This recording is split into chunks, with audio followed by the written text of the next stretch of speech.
भागी नहीं मिलती, चाबी 10वें दुआरे की, बिना भागी नहीं मिलती, चाबी 10वें दुआरे की, बिना भागी नहीं मिलती, संगत सतगुरु प्यारे की, बिना भागी नहीं मिलती। लोग रोते हैं, कहते हैं भाग्य में बेटा नहीं था, हमारे भाग्य में धन नहीं था, हमारे भाग्य में मकान नहीं था, हमारे भाग्य में परिवार का प्रेम नहीं था। लेकिन ये बहुत बड़ा अपने अंदर वो करना चाहिए कि हमारे भाग्य में तो सतगुरु का प्यार था। बोलिए प्रेम से। हमारे भाग्य में दुनिया वालों को छोड़ के हमारे गुरु का प्यार है, तो हम तो माला माल वैसे ही हो गए, हम तो वैसे ही माला माल हो गए। तो प्रेमियों, हमको गुरु महाराज मिल गए तो हमारा भाग्य जग गया। कोई माने या ना माने, लेकिन हमारी आत्मा हमसे कह रही है कि तुम्हारा तो सत्यलोक का टिकट अब कट चुका है। अब सत्यलोक का टिकट कौन ने काटा? गुरु महाराज ने तो काटा है। गुरु महाराज न मिलते तो कौन काटता? तो कौन काटता?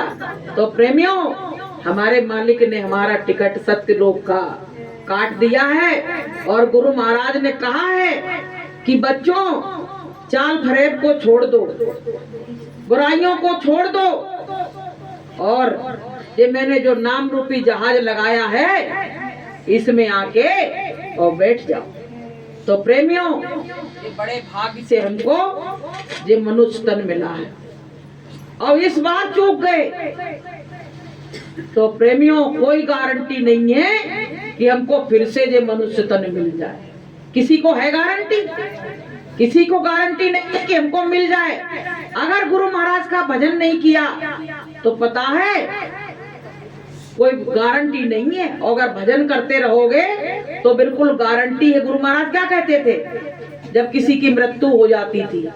काफिले में बहुत लोग का शरीर छूट गया तो गुरु महाराज ने पता क्या कहा कि बच्चों घबराओ नहीं, उनकी जीवात्मा की संभाल मैंने कर दी है। गुरु महाराज ने कहा कि उनकी जीवात्मा की संभाल मैंने कर दी है, गुरु महाराज ने की।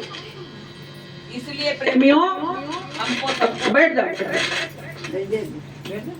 तो प्रेमियों, इसलिए हमको सबको अपने मालिक पे पूरा भरोसा, पूरा विश्वास अपने गुरु पे करना चाहिए। क्योंकि जिसने दूसरे पे भरोसा किया, बच्चा होता है तो क्या करता है कि अपने माँ बाप पे भरोसा करता है। ऐसे जो भक्त होता है वो अपने गुरु पे भरोसा करता है, किसी और पे। अच्छा एक बार बताओ, मेरी नाव डूब रही तो कौन को बुलाओगे? कौन को बुलाओ? किसी और को आवाज दोगे? भैया किसको आवाज दोगे? क्योंकि हमने किसी को जपा ही नहीं, नाम ही नहीं जपा। अलग से जो गुरु महाराज ने बताया उसी में जप रहे हैं। तो जय गुरुदेव नाम पहले, जय गुरुदेव नाम बाद में। तो हमारे मुंह से जय गुरुदेव ही तो निकलेगा, और कौन निकलेगा? और हमको बचा भी कौन सकता है? और किसी के हिम्मत नहीं है बचाने की, वो हमको बचाएंगे तो हमारे गुरु महाराज ही हमको बचाएंगे। इसलिए प्रेमियों, अपने गुरु को ही सब कुछ मानो, सब कुछ मानो और सब कुछ जानो। उसमें बता रहे सत्संग में कि गुरु महाराज चुनिंदा लोगों को सुबह जगाते हैं। 4 बजे ब्रह्म मुहूर्त अमृत बेला में जो प्रेमी जगते हैं वो गुरु महाराज की लिस्ट में है। एक बार पता क्या हुआ, नारद जी ने विष्णु भगवान की डायरी देखी तो वो डायरी जो थी उसमें जो प्रेमी उनको याद करते थे भगवान को, उनके नाम लिखे हुए थे। तो नारद जी ने ऊपर से नीचे तक देखा, बोले इसमें मेरा नाम ही नहीं है। बोले हमें पहुंचने दो तब देखते हैं। बोले दिन रात हम भगवान भगवान कह के रह गए और हमारा नाम ही नहीं इस लिस्ट में। आप गए वहां गुस्सा में, बोले जी बताओ पहले कि पूरी जिंदगी इसी में हमने खपा दी, ना शादी ना ब्याह ना कुछ, और मेरा नाम तुम्हारी लिस्ट में डायरी में है ही नहीं, मैंने पूरी डायरी पढ़ ली। तो भगवान ने पता क्या कहा, तूने वो डायरी पढ़ी होगी जिसमें भक्त मुझको याद करते थे, और तुमने वो डायरी नहीं पढ़ी जिसमें मैं भक्तों को याद करता था, और उस डायरी में तुम्हारा नाम लिखा है जिसमें मैं याद करता था। तो प्रेमियों, इसी तरह से गुरु महाराज जिसको याद करते हैं उनको ही 4 बजे ब्रह्म मुहूर्त अमृत वेला में जगाते हैं, और जिससे नाराज हो जाते हैं उससे पता क्या करते हैं, उससे साधन भजन का टाइम छीन लेते हैं। ले लो तुम, अब क्या करोगे, अब करो घमंड, किसका करोगे, तुम्हारे हाथ से माला ही छुड़ा लो। जैसे पति नाराज हो जाए तो कहता हम तुम्हारे हाथ का खाएंगे नहीं, तुमसे बात नहीं करेंगे। तो पत्नी क्या कहती, तो मेरा सब बेकार है, बनाना ही बेकार है, रहना ही बेकार है, यही तो कहती है। तो प्रेमियों, अगर गुरु महाराज ने मेरे हाथ से माला ही छुड़ा ली तो फिर मेरा तो जीवन बेकार हो गया। जीवन बेकार हो गया कि नहीं हो गया? तो जब तक पत्नी अपने पति को खुश नहीं कर लेती है तब तक उसको चैन नहीं आता है। ऐसे ही जब शिष्य अपने गुरु को खुश नहीं कर लेता है तब तक उसको भी चैन नहीं आता है। तो प्रेमियों, ये बहुत अच्छा मौका मिला है, ये मेला है। जैसे यहाँ ग्वालियर का मेला लगता है, कहते इतने दिन लगेगा, 2 महीना लगेगा, 3 महीना लगेगा, और फिर क्या होता है, उस मेले को उजाड़ दिया जाता है। ऐसे हमने भी घर बसाया, परिवार बसाया, सब कुछ बसाया, और एक दिन देखते देखते इस बगिया से सब उड़ते चले जाएंगे, इस बगिया से सब उड़ते चले जाएंगे, और वो पेड़ सूने पड़े रह जाएंगे। इसलिए प्रेमियों, हमको सबको संतों ने कहा है कि लपक के झपक के जल्दी से अपना काम कर लो, क्योंकि वो गाड़ी आने वाली है। और वो गाड़ी जब आती है ना तो वो देखती नहीं है, 1 सेकंड का इंतजार नहीं करती है, वो मौत की गाड़ी है। वो मौत जब आती है ना तो पता है वो 1 सेकंड का इंतजार नहीं करती है, तुरंत अपना काम शुरू कर देती है।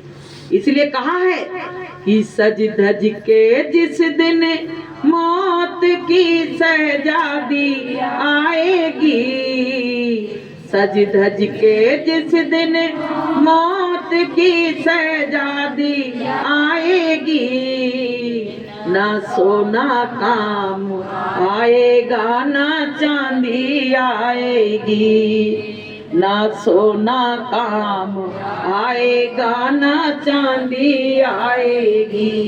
क्या कहा संतों ने, ये पंछी है तो तोड़ के पिंजड़ा इसमें से उड़ जा, पंछी है तो तोड़ के पिंजड़ा इसमें से उड़ जा, मोह माया के सारे बंधन तोड़ के उड़ जा, मोह माया के सारे बंधन तोड़ के उड़ जा, जिस दिन तेरे कानों में मौत गुनगुनाएगी,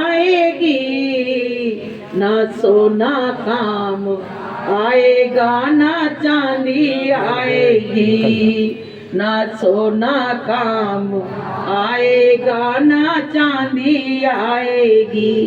तो संतों ने कहा तुम्हारा सोना चांदी कोई काम आने वाला नहीं, कि किसी के काम आया है भाई। जब मौत का वक्त आया तो सब कुछ कि हाथ खाली थे, संग में थी नेकी वदी, हमको महसूस होने लगी थी कमी। तो प्रेमियों, हमको सबको इन चीजों से प्रेम, जड़ पदार्थ से प्रेम मत करो। गुरु महाराज ने कहा चेतन से प्रेम करो, और चेतन से प्रेम करोगे तो चेतन मिलेगा, और जड़ से प्रेम करोगे तो जड़ मिलेगा। इसलिए हमको सबको ये पदार्थों से, इससे धातुओं से प्रेम नहीं करना है, हमको अपने परमात्मा से प्रेम करना है। आज की हम एक बात बताएं, हम एक सत्संग सुन रहे थे तो अनुरुद्धाचार्य जी के यहाँ एक लड़की आई, बहुत रो रही है। उन्होंने कहा क्यों रो रही है बच्ची, क्या बात है, बात बता। तो वो कहने लगी कि महाराज जी हमको शादी नहीं करना, बोले कितनी उम्र है? बोले 25 साल। बोले मेरे पूरे घर वाले मेरे पीछे पड़े, मैं क्या करूं? और मैंने तो अपने पूरे शरीर को परमात्मा को सौंप दिया, परमात्मा को सौंप दिया है, और जिसके जीवन में परमात्मा नहीं है उसका जीवन बेकार है। तो खूब रोई, खूब रोई, कहने लगी कि कोई दुनिया की हस्ती नहीं है जो मेरी शादी करवा दे। तो बोले तुम्हारी माँ के क्या विचार हैं? बोले मेरा कोई साथ नहीं दे रहा है, सब समाज को देख रहे हैं, पर मेरी शादी तो जैसे मीरा ने भगवान से कर ली थी, ऐसे मैंने संकल्प करके और अपनी शादी भगवान से कर ली है। अब मेरा इस संसार के लोगों से शादी करने का बिल्कुल मन नहीं है, मैं भजन करूंगी और पार हो जाऊंगी। ने कहा बताओ, बताइए, देखिए सत्संग में नहीं आई, कुछ नहीं, और भाव देखिए कि विचार कब बदल जाए जीव का, कुछ कहा नहीं जा सकता है। जब हमारे मन में दुनिया के प्रति वैराग आने लगे, तुमको गुरु महाराज कहते थे बच्चों तुम्हारी शुरुआत होती है, तुम समझ नहीं पाते हो, जब तुमको अकेले में बैठ के रोना आने लगे, किस बात से रो रहे हो, आखिर क्या बात हो गई?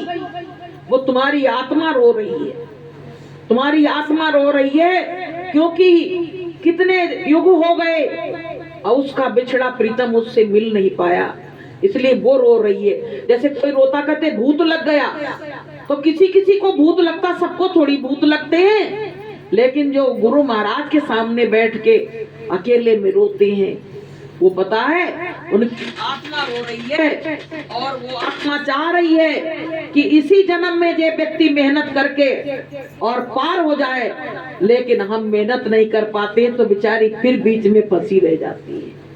इसलिए प्रेमियों, हमको सबको शिक्षा लेनी चाहिए कि किसी के मन में वैराग आया, और जब मीरा के मन में कैसा वैराग आया, सहजोबाई के मन में कितना वैराग आया। सहजोबाई ने कहा कि अब उनके गुरु थे चरणदास जी महाराज, तो पता क्या बोली कि गुरु महाराज हम आपके वहां रोज आते हैं, तो कभी आप भी तो मेरे यहाँ आया करो। लेकिन हम लोगों ने अपने गुरु से कभी नहीं कहा, कभी नहीं कहा, क्योंकि हमारे मन में ये भावना नहीं है कि हम कहेंगे तो हमारा गुरु आ जाएगा। लेकिन उनने कहा तो उन्होंने भजन में बैठ के, साधना में बैठ के कहा अपने गुरु से कि गुरु जी हम तो आपके यहाँ रोज आते हैं, लेकिन आप जब तक हमारे कुटिया में नहीं आओगे तब तक मेरा उद्धार कैसे होगा। तो प्रेमियों, क्या हुआ कि गुरुदेव ने सुन लिया। अब ये सत्संग में गई तो गुरुदेव ने कहा कि सहजो मैं तुम्हारे घर आऊंगा। जब ये बात कही तो वो बिल्कुल पागल हो गए, उनको कह रहे सपना है क्या हकीकत है? मुझको विश्वास नहीं पड़ रहा कि ये सपना है कि हकीकत है, कि मेरे गुरुदेव स्वयं आ रहे हैं कि हमने सपने में देखा है। तो प्रेमियों रोने लगी और कहने लगी पता नहीं कौन से दिन आ जाए। बोले बाजार की हम कोई चीज पे अपने गुरु को नहीं बैठाएंगे, अपने हाथ से एक ऐसा बिछाने का एक बेड का बनाया और अपने गुरु के लिए तैयार किया। बोले गुरु आएंगे तो इसी पे बैठा लेंगे। और तब तक क्या हुआ पता है, जहां गुरु जाते हैं वहीं भगवान जाते हैं, ये ध्यान रखना। तुम्हारे घर में गुरु आ गया तो भगवान भी उनके संग ही रहते हैं, वो संग आते हैं। अब जैसे गुरु आए और एक तरफ से तो गुरु आ रहे, दूसरी तरफ से भगवान आ रहे। अब सहजोबाई ने सोचा हमने बिछाने का आसन तो एक ही बनाया, अब दो दो लोग आ रहे हैं, मैं क्या करूं, किस पे कैसे बैठा लूंगी। उन्होंने कहा नहीं, मैं भगवान को नहीं, मैं अपने गुरु को बैठा। बताइए, बोले अपने गुरु को बैठा लूंगी। तो जब आके दोनों लोग खड़े हो गए तो प्रेमियों अपने गुरु के लिए आसन डाल दिया और पंखा लेके खड़ी हो गई और भगवान के हाथ में पंखा दे दिया। बोले मेरे गुरु को हवा करो। बताइए, पहले भगवान देखते रह गए, कहने लगे सहजो तुमने इतनी अच्छी भक्ति की तो तुम्हारे गुरुदेव आए और गुरुदेव के आगमन के साथ हमको भी आना पड़ा, तो मैं तुम्हारे लिए क्या सेवा करूं। तो पता है सहजो बाई रोने लगी, कहने लगी कोई सेवा नहीं, आज मैं आपकी सेवा नहीं कर पा रही हूँ क्योंकि मेरी आंखें बहुत दिनों से प्यासी थी कि मेरे घर कब गुरुदेव आएंगे, कब गुरुदेव आएंगे।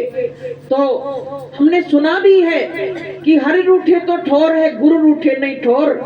तो मैं आज अपने गुरु को रूठने नहीं दूंगी, आज मैं गुरु का भरपूर स्वागत करूंगी। तो भगवान ने कहा कि उसमें मैं मदद करूंगा, मेरे लायक कोई सेवा हो तो बताओ। तो बोले तुम उनको हवा कर दो, पंखा कर दो। तो बताइए उसमें कहा नहीं गया है कि मैं तो रुचि रुचि भोजन बनाऊंगी, मैं तो रुचि रुचि भोजन बनाऊंगी, अपने हाथों से गुरु को खिलाऊंगी, अपने हाथों से गुरु को खिलाऊंगी। मेरी जिन खाली भंडार आज भरी जाएंगे, गुरु आएंगे। मेरे खाली भंडार आज भरी जाएंगे, गुरु आएंगे। मेरी कुटिया के भाग्य आज जाग जाएंगे, गुरु आएंगे। कुटिया के भाग जाग गए। सहजोबाई कहने लगी कि आज मेरे मन की कामना पूरी हो गई, आज मेरे गुरु आ गए और मेरे अंदर की जो मेरी इच्छा थी, बहुत दिनों से मैं बाट निहारती रहती थी, पर मैं ये कहती थी मुझ गरीबनी की हाँ भगवान कैसे गुरु आएंगे, पर मेरी भावना को सुन लिया मेरे गुरु ने और मेरे गुरु मेरे घर पे पधारे। बहुत रोई, बहुत रोई। गुरु ने कहा क्यों रो रही सहजो भाई, क्यों रो रही, इतना क्या हो गया? बोले मुझे विश्वास नहीं पड़ रहा है कि मेरा गुरु मेरे सामने बैठा है, मुझको विश्वास नहीं पड़ रहा है कि मेरा गुरु, मैंने आशा लगाई और मेरा गुरु मेरे पास आ गया। तो प्रेमियों हमने तो कभी आशा ही नहीं लगाई, हम कभी अपने गुरु के लिए इतना सोचे ही नहीं। अगर हम भी सोचते प्रेमियों तो मेरे गुरु भी मेरे पास जरूर आते और मुझको दर्शन जरूर देते। तो प्रेमी भाई बहनों, तड़प बहुत बड़ी चीज है। जब मछली पानी से निकाल दी जाती है तो इस तरह तड़पती है कि अपनी प्राण खो देती है। ऐसे जो परमात्मा के प्रेम में डूबा होता है और उसको परमात्मा से दूर कर दिया जाए तो प्रेमियों उस इतना तड़पता है, इतना तड़पता है। तो मछली तो सामने मर के दिखती भी है लेकिन उसका वो कोई देख नहीं पाता, उसकी तड़पन क्या है। तो प्रेमियों हमको सबको भी अपने मालिक के लिए तड़पो। बहुत समय बीत गया, गुरु महाराज को अदृश्य हुए बहुत समय बीत गया, तड़प हमारे अंदर बढ़ नहीं रही है। ये सत्संग के द्वारा ही प्रेमियों तड़प बढ़ती है, क्योंकि वहाँ मालिक की दया और कृपा रहती है। और जब दया और कृपा आती है, जब तड़प बढ़ती है तो गुरु महाराज को स्वयं आना पड़ता है। क्योंकि कहा है कि भगवान जो होता है वो भक्त से हार जाता है। वो कहता मैं क्या करूं, मुझको नहीं मालूम थी मेरा भक्त इतना निकलेगा कि मेरे लिए दिन और रात रोएगा, लेकिन भगवान को भी मजबूर होना पड़ता। प्रेमियों हमारे तुम्हारी भक्ति में कमी है, इसलिए हमारे गुरु महाराज हमको दर्शन और दीदार नहीं दे रहे हैं। नहीं तो गुरु तो कहते हैं कि बच्चों तुम मुझको याद करो, देखो मैं वही मिलूंगा। और मिलते भी हैं। मुसीबत आती, परेशानी आती, कौन बचाता है? बड़े बड़े तूफानों से अभी तक कौन ने बचाया? गुरु महाराज हाथ लगा के खड़े हो जाते हैं। तो प्रेमियों इतना ऐसे दाता दयालु मिले और हम इनको भूल गए, दुनियादारी में फंसे पड़े। दिन रात दुनिया दुनिया, बच्चे बच्चे, पैसा पैसा यही रट रहे हैं। जिस चीज को मुझको रटना चाहिए वो चीज हम रट नहीं रहे हैं। तो प्रेमियों जब जिस दिन से रटन शुरू हो जाएगी तो गुरु महाराज रुकने वाले नहीं है। हम कहते सतयुग आएगा तब गुरु महाराज आएंगे, हम कहते रटन लग जाएगी उसी दिन गुरु महाराज प्रकट हो जाएंगे। बोलिए प्रेम से। तो रटन लगाने की जरूरत है प्रेमियों, रटन लगाओगे तो गुरु महाराज। अब हमको ये संसार अच्छा नहीं लगता है, इसमें सब छल कपट यही सब भरा हुआ है, मैं क्या करूं, इससे कैसे निकलूं। जो भक्त होता है उसको पता है सब बातें दुनियादारी बहुत बुरी लगती है, लेकिन वो करे क्या, फंस चुका है। अब इस दुनिया से निकले तो कैसे निकले, तो गुरु महाराज ही इस दुनिया से हमको निकाल सकते हैं प्रेमियों। इस माया मोह के बंधन को गुरु महाराज ही काट सकते हैं, कोई और काट नहीं सकता है। तो प्रेमियों एक सहारा हमारा गुरु ही है और कोई मेरा सहारा नहीं है। कहा है कि सागर से भी गहरा बंदे गुरुदेव का प्यार है, सागर से भी गहरा बंदे गुरुदेव का प्यार है। देख लगा कर गोता इसमें भव से बेड़ा पार है, देख लगा कर गोता इसमें भव से बेड़ा पार है, सागर से भी गहरा बंदे गुरुदेव का प्यार है। तो प्रेमियों सागर से भी गहरा बता दिया गया है। समुद्र कितना गहरा होता है उसकी कोई था है, और उससे भी गहरा प्यार गुरुदेव का बता दिया गया है। कहा इसमें गोता लगा के तू देख ले, तुझको सब गहराई मालूम पड़ जाएगी, और जो गुरुदेव से प्रेम है वो तुझको गहराई में जब जाओगे गोता लगाओगे तभी मिलेगा, वरना मिलने वाला नहीं है। तो प्रेमियों धीरे धीरे जीवन समाप्ति की तरफ चल रहा है। अब क्या है, अब धीरे धीरे शाम होने वाली है। वो शाम हमको ले जाके एक दिन मरघट पे खड़ी कर देगी, और हमने यदि परमात्मा का भजन नहीं कर पाया तो संसार में रहे तब तक संसारी लोगों ने हमको नोच नोच के खाया, और मरने के बाद वो यमदूत पकड़ के ले जाते हैं तो वहां दुर्गति करते हैं। बताइए जीव को कब शांति मिली, कब मिली। इसलिए गुरु महाराज कहते हैं बच्चों संसार के कामों को छोड़ के जब तुमको समय मिले 10 मिनट का 5 मिनट का तुम परमात्मा की भक्ति में बैठ जाओ। बस यही को मालिक हमको नहीं समय, हमें जितना मिलता है टुकड़ों में मिलता तो टुकड़ों में बैठ जाते हैं, और एक संग समय मिलता तो एक संग बैठ जाते हैं। मालिक मेरी जो कुछ भी वो है स्वीकार कर लेना गुरु महाराज, हम तो संसार में फंसे पड़े हैं। तो प्रेमियों जो जीवन हमारा समाप्ति की तरफ चल रहा है कि कर ले सो काम और भज ले सो राम। तो ये सत्संग अभी तो मिल रहे हैं, एक वक्त वो आने वाला है, महाराज कहते कि वो वक्त आने वाला है आप सत्संगियों के घर ढूंढोगे कि कोई सत्संगी मिल जाए तो कम से कम उस सत्संगी के ही दर्शन कर ले। वो स्थिति आने वाली है, ऐसा बुरा समय आने वाला है जिसका कोई हिसाब नहीं है। तो प्रेमियों अपने गुरु के चरणों में ध्यान लगाओ। एक बार क्या हुआ, एक मछुआरा था, वो मछलियों को पकड़ता था। तो क्या करता था, खड़ा रहता था किनारे पे, दूर से जाल डालता था तो दूर दूर तक की मछलियां सब फंस जाती थी। अब क्या हुआ, उसमें एक मछली बड़ी चालाक थी।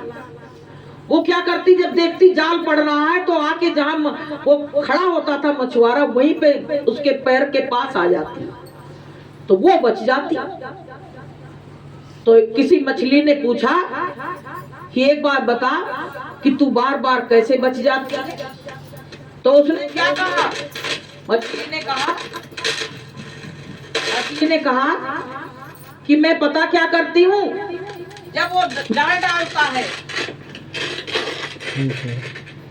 जाल डालता है तो मैं क्या करती हूँ, उसके पैरों में आके उसके पैरों के पास बैठ जाती हूँ चिपके, तो मैं नहीं फंस पाती हूँ।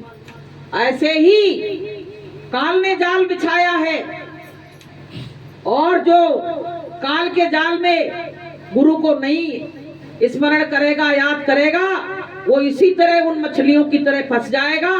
और जो गुरु के शरण में खड़ा रहेगा, गुरु के चरण पकड़ के खड़ा रहेगा, वो कभी भी काल के जाल में नहीं फंस पाएगा और उसी मछली की तरह निकल जाएगा। बोलिए प्रेम से। तो ये साधक की क्या होती है? चालाकी होती है। वो सब करता है लेकिन अपने गुरु के चरणों को नहीं छोड़ता है। और गुरु के चरणों को जिसने छोड़ दिया